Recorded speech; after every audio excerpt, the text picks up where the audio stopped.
Hello दोस्तों, स्वागत है आपका हमारे चैनल यूपी एग्ज़ाम क्रेजर में। दोस्तों, आज के वीडियो में हम 31 मार्च से संबंधित उत्तर प्रदेश करंट अफेयर और इसके अलावा यूपी एग्ज़ाम्स के लिए मोस्ट इंपॉर्टेंट करंट अफेयर की क्वेश्चंस को डिस्कस करेंगे और हर एक क्वेश्चन से रिलेटेड आपको फैक्ट भी बताएंगे। और वीडियो के अंत में हम आपसे एक क्वेश्चन भी पूछेंगे जिसका जवाब आपको कमेंट बॉक्स में देना है। और अगर आपको इसकी PDF डाउनलोड करनी है तो आप हमारे टेलीग्राम ग्रुप से इसकी PDF डाउनलोड कर सकते हैं। टेलीग्राम ग्रुप की लिंक आपको वीडियो के डिस्क्रिप्शन में मिल जाएगी। तो चलिए आज का वीडियो शुरू करते हैं। पहला क्वेश्चन है, हाल ही में आई forest survey of India report के अनुसार लखनऊ के शहरी क्षेत्र में कितने प्रतिशत पौधे जीवित रहे?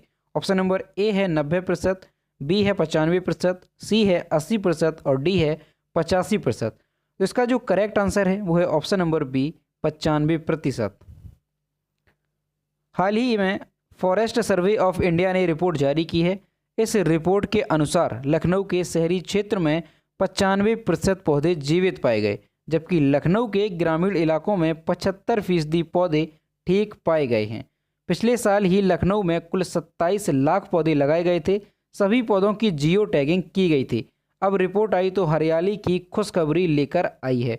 दोस्तों, ध्यान रखना है आपको कि पिछले साल लखनऊ में कुल 27 लाख पौधे लगाए गए थे और अब ये जो रिपोर्ट है फॉरेस्ट सर्वे ऑफ इंडिया ने जारी की है और इसके तहत लखनऊ के शहरी क्षेत्र में 95% पौधे जीवित पाए गए और ग्रामीण इलाकों में अगर देखा जाए तो 75% जो पौधे हैं वो ग्रामीण इलाकों में जीवित पाए गए। तो आपको ध्यान रखना है ये रिपोर्ट किसने जारी किया, तो फॉरेस्ट सर्वे ऑफ इंडिया ने इस रिपोर्ट को जारी किया है।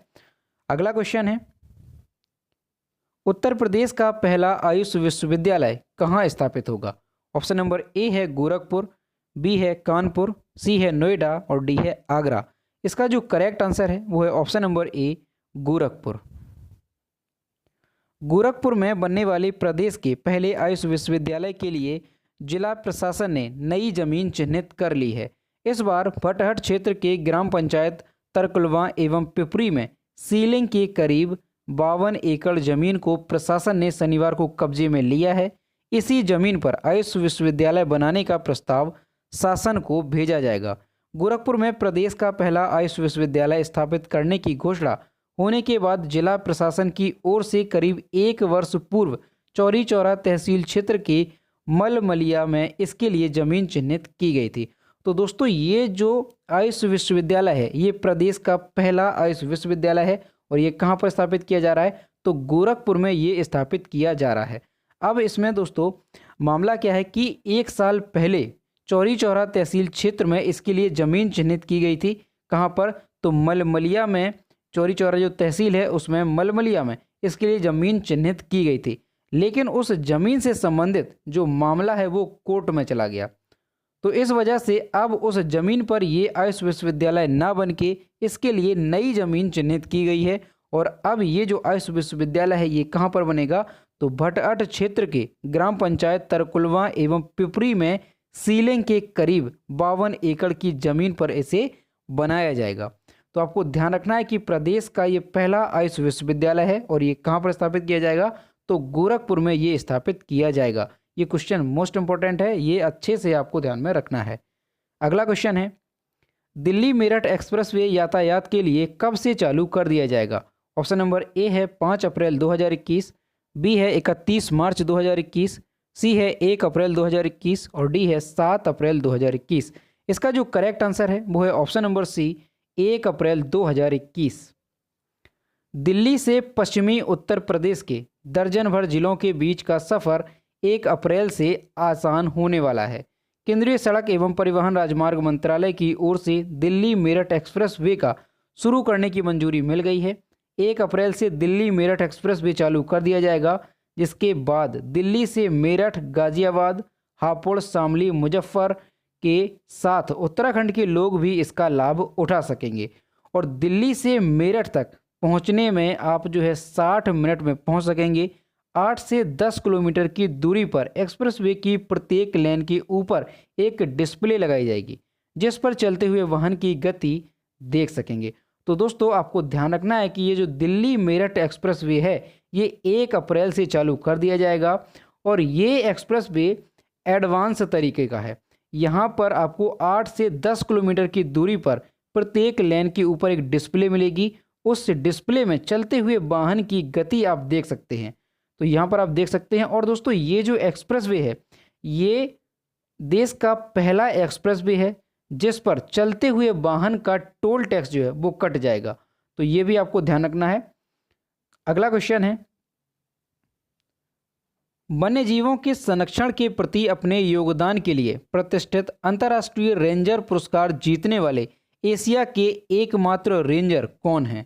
ऑप्शन नंबर ए है हरि सिंह, बी है संजीव चतुर्वेदी, सी है महेंद्र गिरी और डी है कमल नायडू। इसका जो करेक्ट आंसर है वो है ऑप्शन नंबर सी, महेंद्र गिरी। मोतीचूर रेंज के रेंजर ने उत्तराखंड ही नहीं बल्कि पूरे देश का मान अंतर्राष्ट्रीय फलक पर बढ़ाया है। रेंजर महेंद्र गिरी के नाम की घोषणा अंतर्राष्ट्रीय रेंजर अवार्ड के लिए हुई है। राजाजी टाइगर रिजर्व को इनाम के रूप में $10,000 की धनराशि प्रदान की जाएगी। वह अभी तक एशिया के ऐसे इकलौते रेंजर हैं जिन्हें यह अवार्ड मिलेगा। International ranger federation global wild life conservation और कंजर्वेशन एलाइज के बीच सहयोग से विकसित इन पुरस्कारों का उद्देश्य दुनिया भर में सुरक्षित और संरक्षित क्षेत्रों में असाधारण काम करने वाले रेंजर के असाधारण कार्यों को उजागर करना और उनका सम्मान करना है। दोस्तों ये क्वेश्चन मोस्ट इंपॉर्टेंट है, अच्छे से ध्यान में रखना है कि जो मोतीचूर रेंज के रेंजर अधिकारी हैं उनका नाम क्या है, ध्यान में रखना है महेंद्र गिरी। ये एशिया के इकलौते ऐसे रेंजर हैं जिन्हें ये अवार्ड दिया जाएगा। ध्यान रखना है, यहाँ पर इमेज में देख सकते हैं ये हैं रेंजर महेंद्र गिरी जिन्हें ये अवार्ड दिया जाएगा। अगला क्वेश्चन है, मिशन बिगन अगेन किस राज्य में शुरू किया गया है? ऑप्शन नंबर ए है बिहार, बी है महाराष्ट्र, सी है राजस्थान और डी है मध्य प्रदेश। इसका जो करेक्ट आंसर है वो है ऑप्शन नंबर बी, महाराष्ट्र। कोविड-19 के बढ़ते मामले को देखते हुए महाराष्ट्र सरकार ने निर्देश जारी किया है। इसके तहत सभी सार्वजनिक स्थल रात के 8 बजे से सुबह 7 बजे तक बंद रहेंगे। यदि कोई निर्देश का उल्लंघन करता है तो उस पर 1,000 रुपये का जुर्माना लगाया जाएगा। तो आपको ध्यान रखना है कि महाराष्ट्र सरकार ने ये जो है निर्देश जारी कर दिया गया है कि रात के 8 बजे के बाद से सुबह के 7 बजे तक कोई भी सार्वजनिक स्थल नहीं खोला जाएगा, वो बंद रहेगा। और अगर कोई भी इस नियम का उल्लंघन करता है तो उस पर 1,000 रुपये का जुर्माना लगाया जाएगा। और ऐसा क्यों किया गया है? तो कोविड-19 के बढ़ते मामलों को देखते हुए ऐसा किया गया है। अगला क्वेश्चन है, हाल ही में चर्चा में रहा एवर गिवन क्या है? ऑप्शन नंबर ए है उपग्रह, बी है क्षुद्रग्रह, सी है मालवाहक जहाज और डी है मिसाइल। इसका जो करेक्ट आंसर है वो है ऑप्शन नंबर सी, मालवाहक जहाज। 23 मार्च से ही मिस्र में सुएज नहर में फंसे मालवाहक जहाज एवर गिवन निकलने में सफल हो गया। अब सुएज नहर में लगा जाम खत्म हो गया है। इस जहाज पर सवार चालक दल के सभी 25 भारतीय सदस्य सुरक्षित हैं। इस जहाज की लंबाई 400 मीटर है। समुद्री मार्ग मिस्र के सुएज नहर में विशाल कंटेनर शिप एवर गिवन के फंसने से दुनिया भर के 300 से ज़्यादा मालवाहक जहाज और तेल कंटेनर फंस गए थे। तो दोस्तों ये काफ़ी ज़्यादा चर्चा में है। एवर गिवन जो ये मालवाहक जहाज है ये जो है 23 मार्च से ही सुएज नहर में फंस गया था और लगभग 6 दिनों तक ये फंसा रहा और अब जाके इसको निकालने में सफलता मिली है। तो जो सुएज नहर है वहाँ पर काफ़ी ज़्यादा जो जाम है वो लग गया था, तो अब जो है इसके हटने से वो जाम खत्म हो गया है। इमेज में यहाँ पर देख सकते हैं ये है मालवाहक जहाज एवर गिवन और ये दोस्तों जब सुएज नहर में फंसा था तो उस टाइम की इमेज है, यहाँ पर देख सकते हैं। अगला क्वेश्चन है, भारत का पहला एसी रेलवे टर्मिनल कहाँ बनाया जा रहा है? ऑप्शन नंबर ए है नई दिल्ली, बी है मुंबई, सी है गोरखपुर और डी है बेंगलुरु। तो इसका जो करेक्ट आंसर है वो है ऑप्शन नंबर डी, बेंगलुरु। प्रधानमंत्री श्री नरेंद्र मोदी जल्द ही भारत के पहले एसी रेलवे टर्मिनल का उद्घाटन करने वाले हैं। रेलवे टर्मिनल का नाम sir M Visvesvaraya railway terminal है जो बेंगलुरु के बयप्पनहल्ली में स्थित है।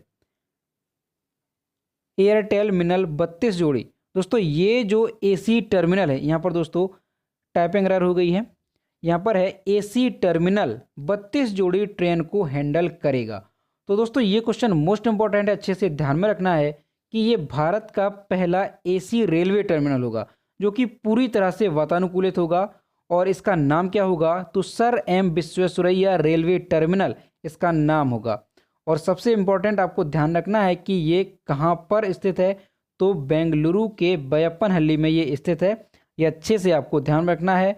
और ये जो एसी रेलवे टर्मिनल है ये 32 जोड़ी ट्रेन को हैंडल करेगा, ये भी आपको ध्यान में रखना है।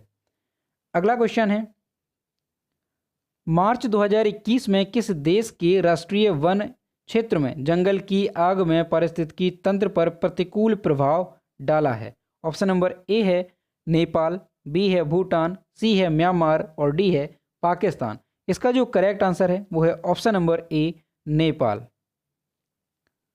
राष्ट्रीय वन क्षेत्र नेपाल में जंगल की आग ने पारिस्थितिकी तंत्र पर प्रतिकूल प्रभाव डाला है। 54 से अधिक जिलों में जंगल की आग के कारण पिछले कुछ दिनों से हवा की गुणवत्ता में तेजी से गिरावट आई है, जिससे देश के अधिकांश हिस्सों में घनी धुंध छाई हुई है। 26 मार्च 2021 से हिमालयी राष्ट्र का वायु गुणवत्ता सूचकांक खतरनाक बना हुआ है। अगला क्वेश्चन है, मार्च 2021 में एग्जाम वॉरियर्स का अपडेटेड संस्करण किसने लॉन्च किया था? ऑप्शन नंबर ए है रामनाथ कोविंद, बी है नरेंद्र मोदी, सी है पीयूष गोयल और डी है राजनाथ सिंह। इसका जो करेक्ट आंसर है वो है option number B Narendra Modi. प्रधानमंत्री नरेंद्र मोदी ने 29 मार्च 2021 को एग्जाम वॉरियर्स के अद्यतन संस्करण को लॉन्च किया। एग्जाम वॉरियर्स मॉड्यूल नमो ऐप पर भी उपलब्ध है। पुस्तक के नए संस्करण को छात्रों, अभिभावकों और शिक्षकों से मूल्यवान जानकारी के साथ समृद्ध किया गया है। पुस्तक का लक्ष्य अंकों के बजाय ज्ञान को प्राथमिकता देकर तनाव मुक्त परीक्षाओं के महत्व पर ध्यान केंद्रित करना है। तो दोस्तों ध्यान रखना है कि एग्जाम वॉरियर्स का जो अद्यतन संस्करण है वो किसने लॉन्च किया है? तो प्रधानमंत्री नरेंद्र मोदी ने 29 मार्च को इसके नए संस्करण को लॉन्च किया है। और ये जो एग्जाम वॉरियर्स मॉड्यूल है ये नमो ऐप पर भी उपलब्ध है, तो ये भी आपको ध्यान रखना है। अगला क्वेश्चन है, योसांग त्यौहार मुख्य रूप से किस राज्य में मनाया जाता है? ऑप्शन नंबर ए है मणिपुर, बी है असम, सी है हिमाचल प्रदेश और डी है नागालैंड। इसका जो करेक्ट आंसर है वो है option number A Manipur. Yaoshang नामक त्यौहार मुख्य रूप से मणिपुर में मनाया जाता है। यह त्यौहार लगभग 5 दिनों तक चलता है। इस त्यौहार को मणिपुर की होली के रूप में वर्णित किया जाता है। यह त्यौहार देशज मीतेई समुदाय द्वारा मनाया जाता है। तो दोस्तों ध्यान में रखना है कि जो योसांग नामक त्यौहार है ये मणिपुर में मनाया जाता है और ये त्यौहार लगभग 5 दिनों तक चलता है। और ये त्यौहार किसके द्वारा मनाया जाता है? तो देशज मीतेई समुदाय द्वारा इसे मनाया जाता है। तो दोस्तों ये थे 31 मार्च से संबंधित उत्तर प्रदेश करंट अफेयर और इसके अलावा यूपी एग्जाम्स के लिए मोस्ट इंपॉर्टेंट करंट अफेयर के क्वेश्चन जो कि हमने डिस्कस किए।